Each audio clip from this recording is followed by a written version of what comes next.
आज हम पढ़ेंगे कि यूकैरियोटिक और प्रोकैरियोटिक आरएनए जो होता है उसमें डिफरेंस क्या होता है। हमारे लिए ये समझना इम्पॉर्टेंट इसलिए है क्योंकि हमें ये समझे आगे कि आरएनए जो हमारा बन रहा है उसको मॉडिफाई करके मैच्योर एमआरएनए बनाना क्यों ज़रूरी है यूकैरियोटिक में।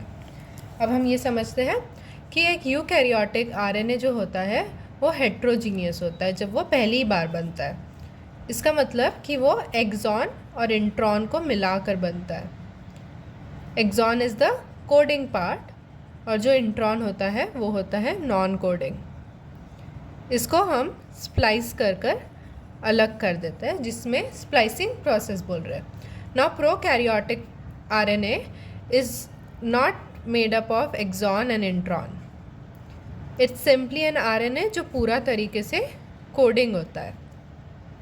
Now the second difference is कि जो हमारा यूकैरियोटिक होता है ये हमेशा मोनोसिस्ट्रॉनिक होता है और जो प्रोकैरियोटिक होता है वो पॉलीसिस्ट्रॉनिक होता है।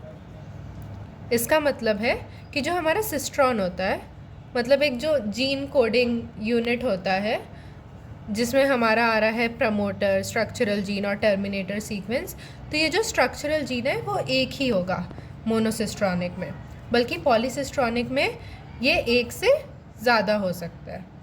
नाउ इसका एक एग्जांपल आप ले सकते हैं लैक ओपेरॉन, जहाँ पर हमने देखा था कि Z, Y और A जीन साथ में थे, तो ये हमारे पॉलीसिस्ट्रॉनिक है।